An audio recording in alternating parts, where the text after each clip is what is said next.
Celestial bodies यानी कि आकाश के objects.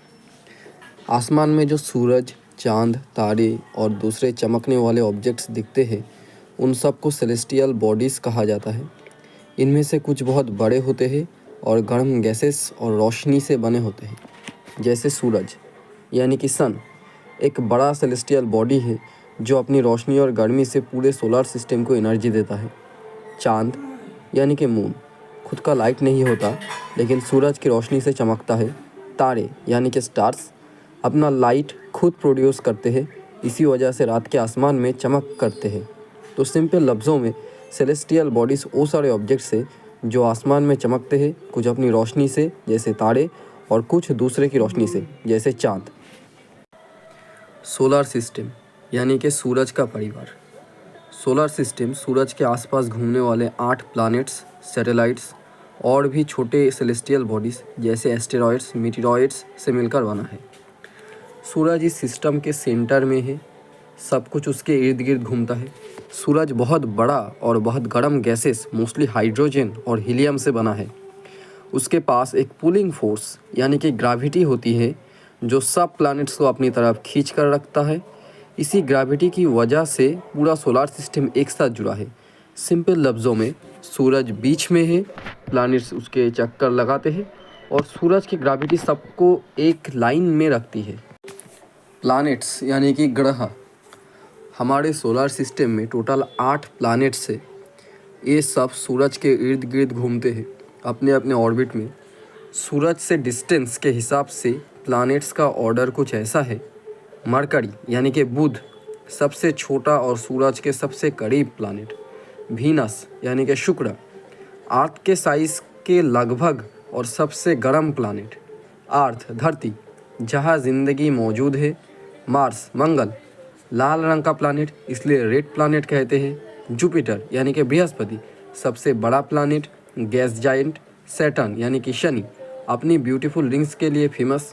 Uranus sideways rotate करता है, थोड़ा यूनिक प्लैनेट। नेपच्यून सबसे दूर प्लैनेट, ब्लू कलर का और ठंडा। सिंपल लफ्ज़ों में 8 प्लैनेट्स सूरज के चक्कर लगाते हैं और जितना दूर प्लैनेट होगा उसको एक राउंड कंप्लीट करने में उतना ज़्यादा टाइम लगता है। केपलर के 3 loss of planetary motion. German scientist Johannes Kepler ने बताया कि प्लैनेट्स किस तरह सूरज के इर्द गिर्द घूमते हैं। इनके 3 इम्पॉर्टेंट लॉस है। पहला लॉ इलिप्टिकल ऑर्बिट लॉ। सारे प्लैनेट्स इलिप्टिकल पाथ में मूव करते हैं जिसमें सूरज इलिप्स के एक फोकस में होता है। मतलब प्लैनेट्स कभी सूरज के थोड़ा करीब होता है जिसे हम पेरिहीलियन कहते हैं और कभी दूर जिसे हम एपीहीलियन कहते हैं। दूसरा लॉ ऑफ इक्वल एरियाज। जब सूरज से प्लैनेट तक एक लाइन खींची जाती है तो जिसको हम रेडियस वेक्टर कहते हैं जिस लाइन को, तो बराबर समय में बराबर एरिया स्वीप होता है। मतलब जब प्लैनेट सूरज के करीब होता है तो तेज़ घूमता है और जब दूर होता है तो धीरे। इसलिए होता है क्योंकि ग्रेविटी एक सेंट्रल फोर्स है और एंगुलर मोमेंटम कंजर्व होता है। तीसरा लॉ जिसे हम हार्मोनिक लॉ कहते हैं, प्लैनेट के टाइम पीरियड यानी कि टी का स्क्वायर उसके ऑर्बिट के सेमी मेजर एक्सिस जिसे हम ए से डिनोट करते हैं कि क्यूब के प्रोपोर्शनल होता है। सिंपल में T square is directly proportional to a cube. जितना दूर प्लैनेट होगा उतना ज़्यादा टाइम लगा सूरज के चक्कर लगाने में। सो इन शॉर्ट प्लैनेट्स इलिप्स में मूव करते हैं, इक्वल टाइम में इक्वल एरिया कवर करते हैं। दूर प्लैनेट स्लो मूव करता है और उसका ऑर्बिट टाइम ज़्यादा होता है। इनर प्लैनेट्स और आउटर प्लैनेट्स। एस्ट्रोनॉमर्स ने हमारे सोलर सिस्टम के प्लैनेट्स को 2 ग्रुप्स में डिवाइड किया है। पहला है इनर प्लैनेट्स। ये प्लैनेट्स सूरज के करीब होते हैं, इनका साइज़ छोटा होता है और ये रॉकी और सॉलिड सरफेस वाले होते हैं। इनर प्लैनेट से मरकरी यानी कि बुध, दूसरा वीनस, शुक्र, अर्थ, धरती, मार्स, मंगल। इन सब प्लैनेट्स के एटमॉस्फेयर थिन होता है, मून्स कम होते हैं या नहीं होते हैं और रिंग्स नहीं होती। दूसरा है आउटर प्लैनेट्स। ये प्लैनेट्स सूरज के काफ़ी दूर होते हैं, इनका साइज़ बड़ा होता है और ये मेनली गैसेस से बने होते हैं, इसीलिए इन्हें गैस जाइंट्स भी कहते हैं। आउटर प्लैनेट से जुपिटर, सैटर्न, यूरेनस, नेपच्यून।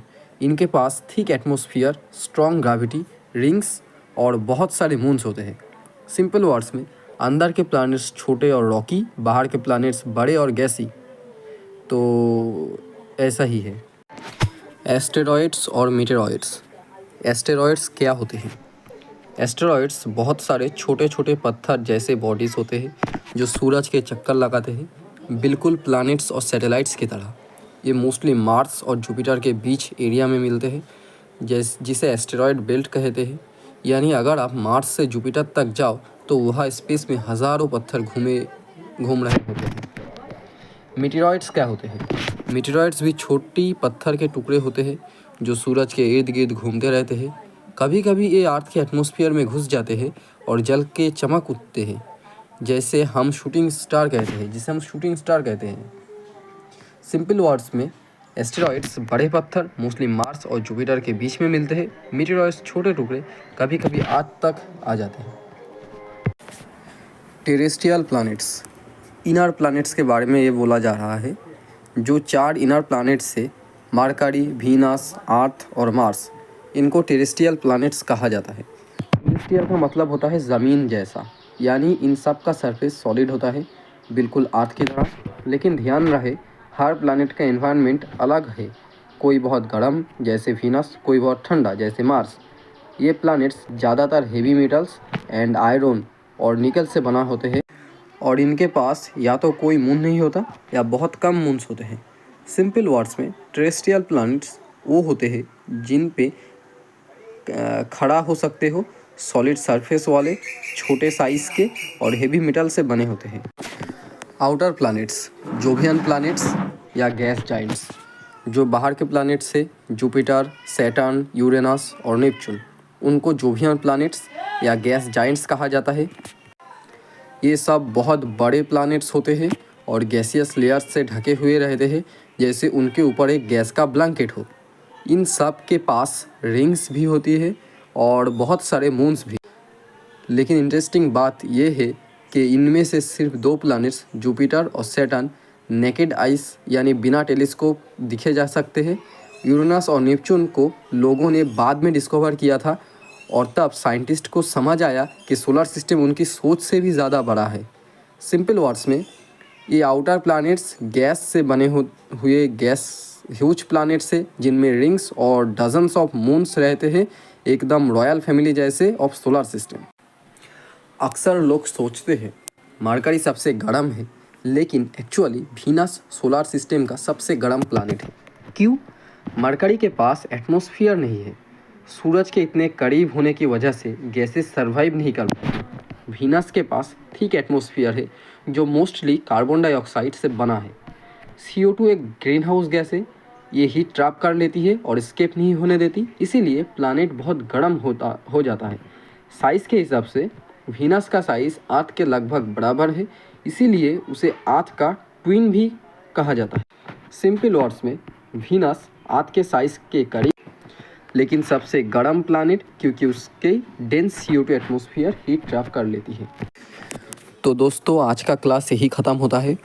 इस वीडियो का दूसरा पार्ट मैं बहुत जल्द ही आप लोगों के लिए अपलोड कर दूंगा।